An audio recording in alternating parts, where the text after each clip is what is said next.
Para konco yang dimuliakan Allah, saudara-saudara sekalian, Allah Subhanahu wa Ta'ala yang menciptakan kita ini dan menciptakan ayah-ayah kita, menciptakan ibu kita, menciptakan mbah kita, mbah kakung kita, dan mbah putri kita, menciptakan buyut kakung kita dan buyut putri kita, dan juga menciptakan canggah kita, dan menciptakan wareng kita, dan menciptakan udek-udek siur kita, dan menciptakan orang sebelumnya lagi, menciptakan Nabiullah Adam alaihi salatu wassalam. Allah adalah zat yang menciptakan makhluk sebelum manusia, yang telah ditempatkan di dunia ini, kemudian makhluk itu telah banyak membuat kerusakan di dunia dengan mengalirkan darah dan bermaksiat kepada Allah. Allah juga yang telah menciptakan makhluk sebelumnya lagi, yaitu menciptakan para malaikat, mulai dari malaikat-malaikat yang gede-gede sampai malaikat yang kecil-kecil, semua diciptakan oleh Allah. Dan Allah juga menciptakan para malaikat dari tetesan air mandinya malaikat Jibril alaihissalatu wassalam, yang mana bila mana malaikat Jibril itu mandi, maka ketika memakai pakan sayapnya, maka setiap tetes dari bekas kepakan sayap malaikat Jibril itu Allah ciptakan para malaikat lagi. Allah Subhanahu wa Ta'ala ciptakan malaikat-malaikat yang begitu banyak dan begitu hebat, yang mereka itu berputar-putar di Baitul Ma'mur. Setiap kali putaran selesai tawaf di sana, maka sudah tidak kembali lagi. Yang tawaf berikutnya adalah malaikat baru lagi, yang bukan yang lama lagi. Allah Subhanahu wa Ta'ala ciptakan juga Sidratul Muntaha, yaitu satu pohon yang begitu besar, pohon sidr yang begitu besar, yang tidak bisa dikelilingi oleh para malaikat-malaikat. Begitu hebatnya pohon itu besarnya. Allah Subhanahu wa Ta'ala ciptakan surga, yang mana kali-kalinya itu bisa diperintah oleh ahli surga. Wahai kali, datanglah ke sini, masuk ke rumahku. Maka kali-kali akan masuk ke rumahnya ahli-ahli surga. Sebagian ulama mengatakan seperti itu. Kalau mereka itu sudah bosan dengan kali itu, kalau seumpama ada kebosanan di dalam surga, bukan bosan, pengen hal yang lain, maka diperintahkan lagi, wahai kali, keluar dari rumahku. Maka kali pun akan keluar juga. Allah ciptakan juga di surga pohon-pohonan dengan buah-buahan, yang buah-buahannya itu siap dipetik mana saja. Allah subhanahu ciptakan kenikmatan begitu hebat di surga, sehingga bila mana ahli surga itu melihat satu burung yang sedang terbang di surga sana, kemudian tersirat di dalam hatinya pengen makan daging burung, maka burung itu akan datang dalam keadaan sudah matang, tinggal menyantap saja. Dan Allah Subhanahu wa Ta'ala ciptakan juga, yaitu satu mendung, yang mana mendung itu akan memberi pengumuman kepada ahli-ahli surga. Wahai ahli surga, siapa yang pengen dihujani dan pengen dihujani apa?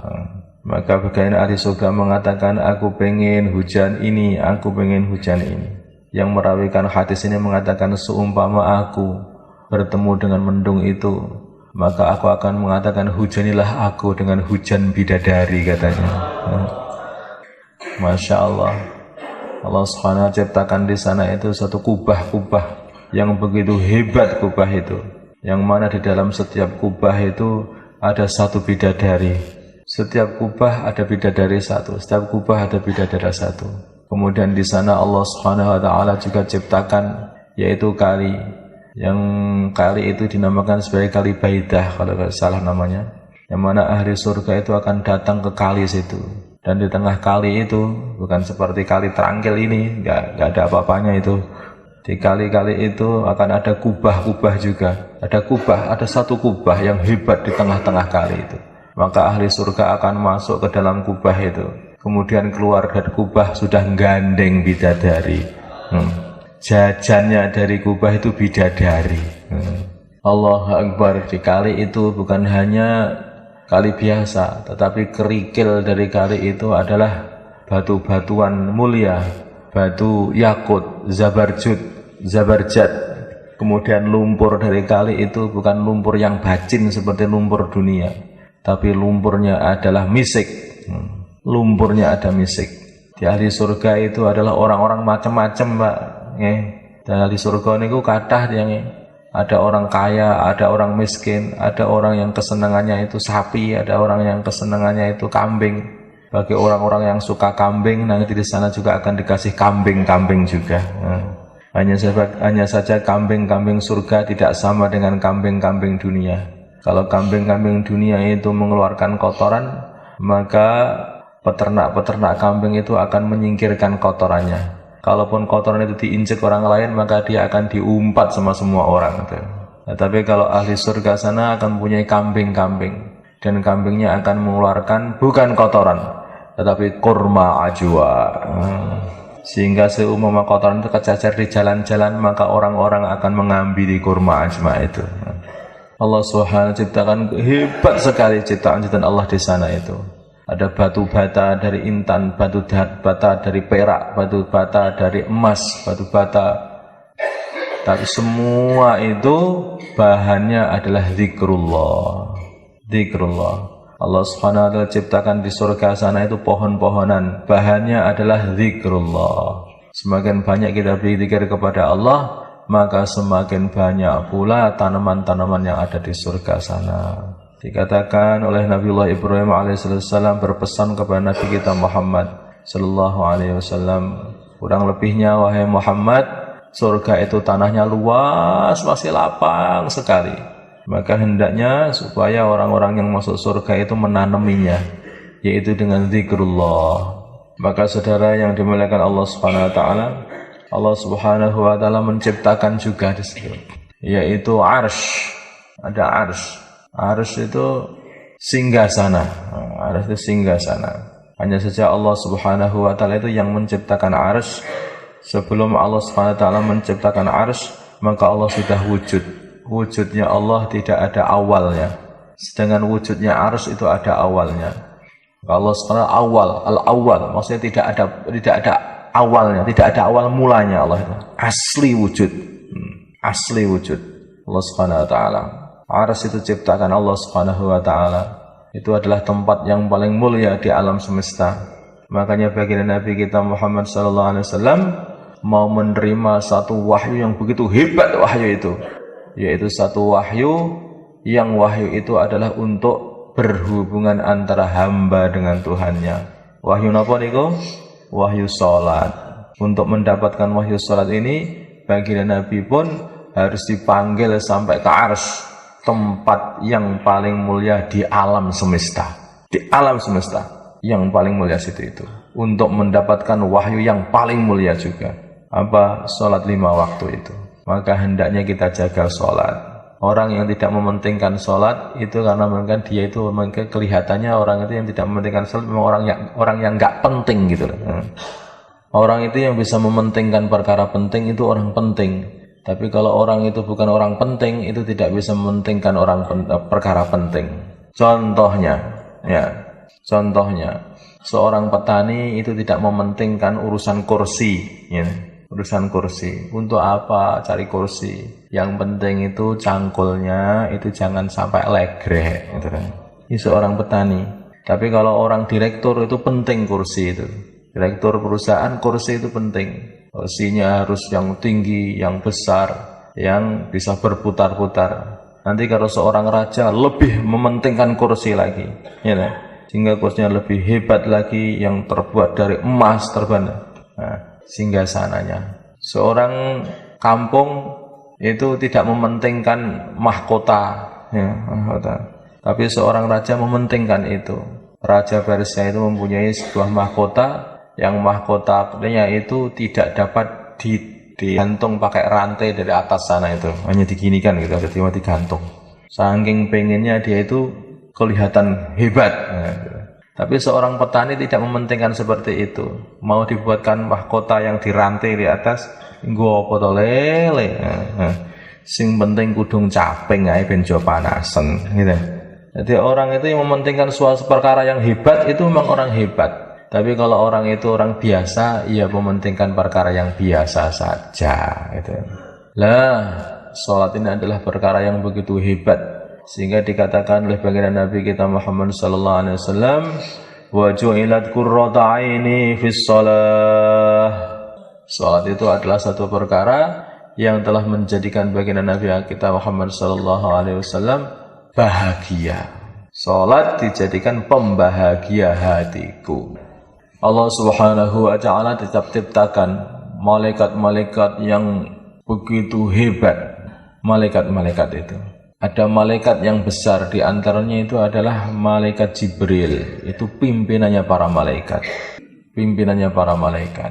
Ada lagi malaikat Mikail, yang mana beliau ini adalah bagian pengatur rizki, pembagi rizki, malaikat Mikail. Ada lagi malaikat yang namanya malaikat Israfil, yang mana beliau ini bagian peniup sangkakala. Peniup sangkakala. Ada malaikat maut, yang mana beliau ini tugasnya jabuti nyawane menungso. Itu malaikat maut. Tugasnya apa? Betot nyawa. Maka saudaranya Allah Subhanahu wa taala, malaikat-malaikat besarnya Allah Subhanahu wa taala. Di samping itu masih ada malaikat-malaikat lain yang hebat-hebat lagi. Malaikat Jibril alaihi salatu wassalam, beliau ini datang kepada baginda Nabi membawa wahyu. Pertama kali datang kepada baginda Nabi membawa wahyu, Iqra bismi rabbikal ladzi khalaq, khalaqal insana min 'alaq. Ini malaikat Jibril. Malaikat Jibril ini makhluknya Allah yang dimuliakan oleh Allah Subhanahu wa taala dan juga diberi kehormatan oleh Allah Subhanahu wa taala untuk ikut berjuang dalam pertempuran Badar juga. Malaikat Jibril itu. Dalam pertempuran Badar, beliau ini datang dengan membawa kuda. Kudanya namanya Khaisum. Dia datang dengan membawa senjata, yang senjatanya adalah cambuk. Senjatanya malaikat Jibril itu cambuk, bukan pedang. Maka kata para ulama atau dari riwayat para sahabat, aku tahu, yaitu orang-orang kafir yang dibunuh sama Jibril itu beda. Karena yang dibunuh sama Jibril itu, maka mukanya itu langsung menghitam seperti gosong begitu. Karena sekali cambuk langsung terbakar dia itu. Ini kayak semacam lebih hebat daripada itu cambuk amal Rasul ya. Zaman dulu itu ada. Ini cambuknya malaikat Jibril dengan membawa kuda. Ini kudanya juga kuda khusus, ini bukan kuda biasa, kuda gaib. Kudanya para malaikat. Malaikat Jibril pula itu yang menghancurkan kaum Lut. Itu apanya itu? Sayapnya itu dimasukkan ke bumi, diangkat, dibialik begitu aja. Habis semua itu kaum Lut itu. Saudara yang dimuliakan Allah Subhanahu wa taala, kadang-kadang malaikat Jibril itu datang kepada baginda Nabi dengan bentuk manusia yang mirip dengan Dihyah al-Kalbi. Pernah diintip juga oleh Sayyidah Aisyah radhiyallahu taala anha. Ada kayak Dihyah al-Kalbi bicara dengan baginda Nabi kita Muhammad sallallahu alaihi wasallam. Maka baginda Nabi setelah bicara-bicara, Sayyidah Aisyah bertanya, "Kenapa Dihyah itu bicara sama engkau?" Maka baginda Nabi, "Kamu melihatnya?" "Ya, saya melihatnya. Itu tadi Jibril, itu bukan Dihyah," katanya. Kadang-kadang malaikat Jibril memperlihatkan dirinya tidak seperti manusia, ya seperti malaikat begitu. Suatu hari di atas Ka'bah begitu, ada orang di atas Ka'bah itu, malaikat Jibril.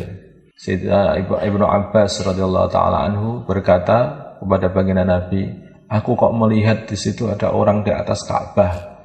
Itu siapa ya Rasulullah?" "Kamu melihatnya?"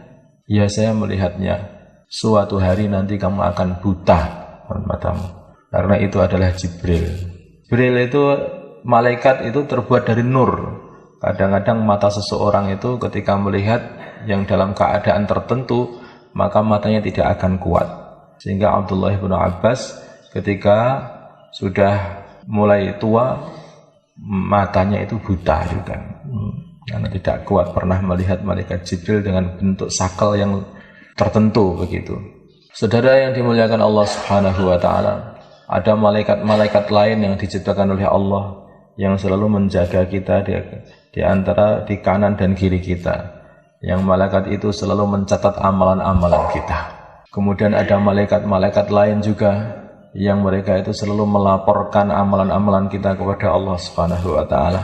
Yaitu ada malaikat pagi dan malaikat siang itu. Malaikat pagi dia akan melaporkan amalan-amalan hamba-hambanya Allah pada waktu malam. Nanti ketika malaikat malam dan malaikat siang. Ketika mereka itu waktu pagi, malaikat malam itu balik lagi ke langit untuk laporan. Sedangkan malaikat siang sudah datang pada waktu pagi itu untuk mencatat amalan-amalan hambanya Allah Subhanahu wa taala pada waktu siang. Nanti ketika sore itu mereka malaikat siang tadi itu akan kembali ke langit. Ketika sudah asar itu masih kumpul, maghrib itu sudah balik ke langit sana. Nanti malaikat malam sudah datang di situ itu. Makanya ada waktu pertemuan malaikat, yaitu habis subuh dan menjelang terbenamnya matahari. Itu waktu-waktu yang bila mana kita berdoa, maka doa-doa kita akan dikabulkan oleh Allah Subhanahu wa taala. Hanya saja waktu-waktu itu biasanya terus banyak hamba-hamba Allah yang diuji.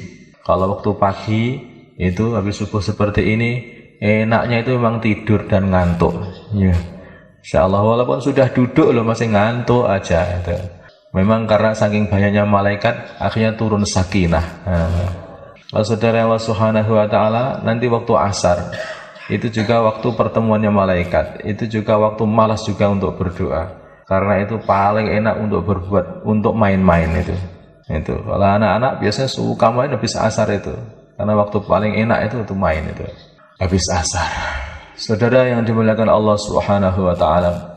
Allah Subhanahu wa taala juga menciptakan musuh abadi. Ini kita bicara begini saja setiap hari itu biar kita ini merasa kaya urip dhewean ae. Gak, awake dhewe gak urip dhewean. Akeh makhluk Gusti Allah liyane awake dhewe. Ning malaikat, saiki ngomong setan sakniki. Allah Subhanahu wa taala ini juga menciptakan satu makhluk. Yang makhluk itu musuh abadi manusia. Ketika mbah kita Nabiullah Adam alaihissalatu wassalam diciptakan, kemudian Allah Subhanahu wa taala memerintahkan seluruh penduduk langit itu supaya bersujud kepada Nabiullah Adam alaihissalatu wassalam, maka satu makhluk ini tidak mau sujud, namanya iblis. Iblis ini berbeda dengan malaikat, tetapi dia itu kumpul bersama malaikat, bahkan dikatakan dia itu yang ngajari para malaikat, gurunya para malaikat. Tetapi ini kadang-kadang orang itu kalau sudah merasa digunakan sehingga timbul rasa dalam hati adigang, adigung, adiguno ya ini. Akhirnya orang itu jadi merasa besar, disuruh tunduk itu enggak mau, disuruh sujud itu juga enggak mau. Khalaqtani min nar wa khalaqtahu min tin. Maka orang itu jangan terlalu jadi orang ahli akal. Dia itu berpikir seperti itu, ya Allah, ana khairum minhu. Saya itu lebih baik daripada dia. Engkau ciptakan aku dari api, engkau ciptakan dia dari tanah. Bagaimana aku sujud kepada dia, Adam? Nah, orang itu kalau sudah diperintah oleh Allah jangan ngengkel, jangan diotak-atik agama itu. Seperti iblis itu mengamalkan agama karena dia itu merasa ini cocok, oh ini benar, dipikir. Ada perintah dipikir, oh benar ini, ya ini, oh benar, ya. Diteliti-teliti agama itu. Suatu hari diperintah sujudlah kepada Adam. Oh salah ini salah, kalau yang ini salah. Nah, saking pinternya, inilah namanya intelektual langit zaman dulu itu. Kalau orang intelektual itu banyak salahnya itu, tapi orang yang taat itu banyak selamatnya. Orang itu nggak usah berpikir kalau sudah diperintah oleh Allah Subhanahu wa taala. Maka saudara yang dimuliakan Allah Subhanahu wa taala, akhirnya apa si intelektual ini? Intelektual ini nggak mau sujud kepada Nabiullah Adam alaihissalam karena merasa lebih baik. Akhirnya ketika Adam dimuliakan oleh Allah Subhanahu wa taala timbul satu sifat, yaitu sifat iri dan dengki. Dia sampai berjanji kepada Allah, "Ya, pokoknya Adam dan anak cucunya akan aku usahai terus-menerus sehingga mereka semua masuk nerakanya Allah Subhanahu wa taala." Sampai seperti itu. Ini musuh abadiah dibuat untuk manusia. Sehingga permusuhan terjadi dan musibah-musibah mulai mengenai manusia. Nabiullah Adam alaihissalam disumpahi oleh iblis laknatullah alaih mengatakan, demi Allah, katanya, demi Allah, kalau kamu memakan buah apel ini, maka kamu akan langgeng selamanya tidak mati dan akan menjadi seperti malaikat, menjadi malaikat. Langsung Nabi Adam dan Hawa makan. Ternyata setelah makan rontok semua bagian surganya. Bahkan beliau ini Nabiullah Adam alaihissalam mau ngambil daun surga itu untuk menutupi aurat beliau ini. Maka daun itu pun nggak mau nutupi, jatuh lagi, diambil lagi, jatuh lagi, diambil, jatuh lagi. Sehingga hanya telungkup nangis saja kepada Allah SWT. Beliau mengatakan, tidak kusangka ada orang yang bersumpah atas nama Allah kok nipu. Nabi Adam tidak kusangka ada orang sumpah atas nama Allah kok nipu. Maka saudara yang dimuliakan Allah tadi, saking jujurnya Nabi Adam itu nggak pernah membayangkan orang itu atas nama Allah kok berani nipu, itu nggak pernah. Nabiullah Adam alaihissalam. Akhirnya Nabi Adam alaihissalam ditaruh di dunia ini dan anak cucunya ditaruh di dunia ini. Iblis pun juga diusir. Akhirnya sama-sama di dunia sini. Nah, mulai situlah mulai ada dua golongan, yaitu golongan pengikut iblis dan golongan pengikut Nabi. Golongan pengikut iblis, golongan pengikut Nabi. Terus sampai hari kiamat. Tidak ada habis-habisnya ini. Dua golongan ini akan selalu bertikai sampai hari kiamat juga. Yang pada puncaknya nanti yaitu pertikaian antara siapa itu Nabiullah Isa alaihissalam dengan kepalanya orang jahat, yang paling jahat, kepala seluruh dunia, yaitu Dajjal. Nanti Dajjal itu nanti di sana dekat Babul Lut sana akan dibunuh oleh Nabiullah Isa alaihissalam. Nabiullah Isa itu Pak, itu kendaraannya itu bukan pesawat terbang, kendaraannya bukan mobil, tapi kendaraannya adalah sayap malaikat. Beliau itu berdiri di atas sayap malaikat. Dan senjatanya apa? Senjatanya hanya dengan pandangan saja. Semua orang kafir yang dipandang oleh Nabiullah Isa alaihissalam, maka dia akan mati seketika itu. Bahkan Dajjal pun ketika dipandang oleh Nabiullah Isa, maka meleleh. Tubuhnya itu meleleh. Ketika Nabiullah Isa alaihissalam datang pertama kali ke bumi ini, di Manarah Baydha, itu di daerah Suriah sana, dan sekarang sudah ada huru-hara di Suriah sana, nggak tahu itu apa maksudnya oleh Allah SWT.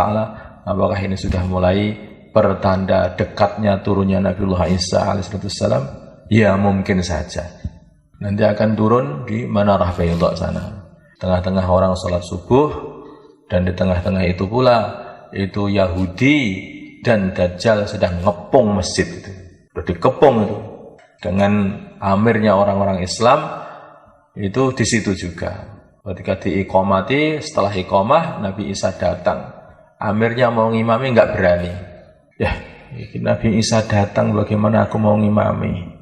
Monggo Nabi Isa jenengan mawon sing ngimami. Nabi Isa ngendika, enggak, tadi itu iqomah itu untuk kamu, bukan untuk aku. Kamu saja yang ngimami, aku tak makmum. Nabi Isa itu makmum. Setelah selesai sholat subuh, berarti Nabi Isa itu datang ke dunia ini bukan dengan syariatnya Nabi Isa, tapi Nabi Isa itu di dunia ini mengamalkan syariatnya Nabi Muhammad SAW. Jadi Nabi Muhammad itu mempunyai umat yang jadi Nabi juga, yaitu Nabi Isa alaihissalam. Pintu ditutup semua itu sudah dikepung waktu itu, dikepung. Dari situ Nabiullah Isa alaihissalam bersabda, buka saja pintunya. Akhirnya dibuka.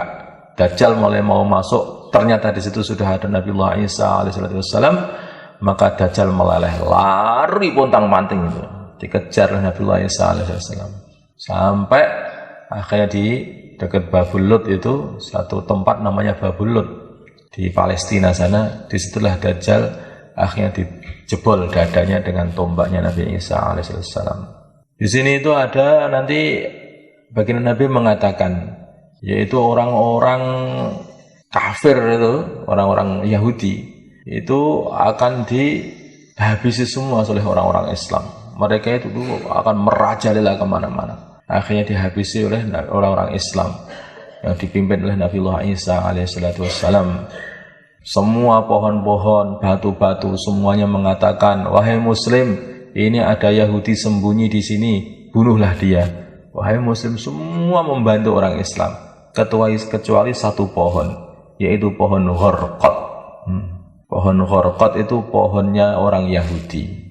Pohon Gharqad itu kaya pohon terong cokak itu loh, Pak. Bentuknya itu kayak seperti terong cokak itu. Terong cempokak, ngerti? Cempokak. Semacam itu. Buahnya itu kecil-kecil begini, warnanya ungu itu. Terus pohonnya itu ada duri-durinya. Duri-durinya itu besar-besar kayak seperti pohon kelampis. Ngerti nggak kelampis nih? Nah, ada pohon kelampis. Lah pohon itu kayak semak begitu pohonnya itu. Itu sekarang sudah banyak itu ditanam di sama orang-orang Yahudi di sana. Tapi bisa membesar juga pohon itu, tapi perlu beberapa tahun, bisa tingginya sampai bisa 5 meter. 2 meter kebanyakan sampai 5 meter. Itu pohonnya kecil, banyak kayak semak-semak begitu, tapi bisa membesar, bisa sekaki gitu besarnya. Nah itu pohon itu dianggap oleh orang-orang Yahudi itu pohon itu tongkatnya Nabi Musa alaihissalam itu kan dari pohon Gharqad gitu. Dari pohon Gharqad. Jadi kalau orang itu pohon Gharqad itu tanam banyak, begitu orang nggak bisa jalan karena banyak sekali durinya dan durinya itu beracun. Kalau kena itu jadi bengkak itu tangan-tangan kalau kena duri pohon Gharqad itu. Dan dulu di Madinah juga banyak itu pohon seperti itu, termasuk di kuburan Baqi itu, Baqi Al-Gharqad itu. Itu karena banyaknya pohon Gharqad di situ. Orang sekarang itu ditipu sama orang. Dianggap pohon Gharqad itu adalah pohon pinus atau pohon cemara atau apa. Kan itu ada pohon kayak semak begitu. Itu untuk sembunyi, untuk perlindungan orang-orang Yahudi sampai sekarang itu. Dan yang aneh, sekarang itu Yahudi itu membudidayakan pohon itu, dibuat pagar. Saudara yang dimuliakan Allah Subhanahu wa taala, sepertinya apa yang dikatakan oleh baginda Nabi mengenai alamat-alamat dekatnya hari kiamat ini sudah mulai nyata. Dan tempat pembunuhannya Dajjal itu pun juga sudah mulai dibuat sekarang ini. Kemudian ada orang Palestina juga mengatakan tempat pembunuhan Dajjal itu di dekat pohon situ. Nah itu tempat pembunuhan Dajjal itu sekarang sudah dibuat itu di situ itu. Mereka membuat lingkaran begitu sebetulnya untuk jalan mutar gitu loh, buletan gitu. Buat lingkaran seperti itu tanpa mereka sadari sendiri. Saudara Allah Subhanahu wa taala ceritanya masih banyak sekali nanti. Nabi kita Muhammad SAW sudah banyak memberi janji-janji, memberi peringatan-peringatan kepada kita mengenai datangnya hari kiamat. Tetapi di hari kiamat sana itu perkara yang paling berat dari amalan-amalan manusia di dalam timbangan, yaitu adalah akhlak yang baik. Maka baginda Nabi kita Muhammad SAW itu sampai dijuluki dalam Al-Quran, wa innaka la'ala khuluqin azim. Engkau ini sungguh wahai Muhammad mempunyai akhlak yang baik. Bagaimana kita tidak berakhlak yang baik? Akhlak yang baik kepada siapa? Akhlak yang baik kepada semua makhluknya Allah Subhanahu wa taala. Baginda Nabi itu mengatakan kalau kamu menyembelih, hendaknya kamu juga menyembelih dengan baik. Makanya kalau kita menyembelih kurban itu pun kita ini nggak boleh memperlihatkan kambing atau hewan yang belum disembelih temannya disembelih di depan matanya. Nah itu termasuk orang yang nggak punya akhlak seperti itu. Baginda Nabi tidak boleh oleh baginda Nabi seperti itu. Saudara yang Allah Subhanahu wa taala, ada sahabat-sahabat, ada satu sahabat itu mau nangkep anak burung. Maka ibunya burung itu melindunginya dengan sayapnya. Maka baginda Nabi katakan, jangan kamu ambil burung itu. Akhlaknya baginda Nabi. Bahkan urusan dengan semut saja baginda Nabi mengatakan tidak boleh orang itu membakar semut. Urusan dengan semut, urusan dengan kodok saja itu tidak boleh orang itu membunuh kodok. Urusan dengan kodok aja. Baginda Nabi kita Muhammad SAW pernah juga bercerita mengenai seorang wanita yang dia itu masuk neraka gara-gara tidak punya akhlak dengan makhluknya Allah, yaitu kucing. Yang mana dia ini telah mengurung kucing itu. Habasatha lahiya at'amatha ta'kulu min khosasil ardi. Jadi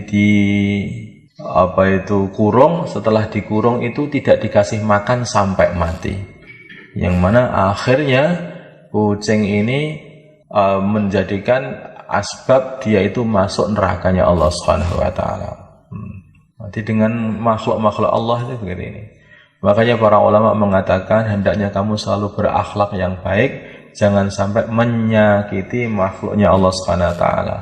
Bukan makhluk itu, tetapi yang menciptakan itu. Kalau sampai Allah Subhanahu wa taala marah kepada kita, maka hati kita akan tertutup. Semua hidayah yang akan masuk dalam hati kita akan mental. Makanya ini, akhlak itu penting. Apalagi dengan manusia, apalagi dengan orang Islam. Apalagi dengan orang Islam. Menyakiti hati orang Islam itu satu perkara yang sangat-sangat besar. Sangat-sangat besar. Akhlak, muasyarah, kemudian Allah Subhanahu wa taala juga melihat baginda Nabi kita Muhammad sallallahu alaihi wasallam mengajarkan muasyarah yang baik di hubungan dengan makhluk ini. Kemudian belajar ilmu, belajar ilmu. Ini dikatakan oleh para ulama, ilmu yang wajib kita belajar itu ilmu apa? Yang wajib kita belajar itu ilmu yang kita itu mau amal. Bila mana seseorang itu masuk Islam, dan masuk Islamnya itu sebelum zuhur, kemudian dia balik dia balik, sebaliknya itu sebelum zuhur, atau masuk Islam sebelum zuhur, atau baliknya itu sebelum zuhur, maka ketika menjelang zuhur, dia itu kan akan menghadapi satu kewajiban, yaitu kewajiban sholat zuhur. Maka dia wajib belajar caranya sholat zuhur, beserta syarat-syaratnya, bagaimana sholat zuhur itu bisa ditunaikan.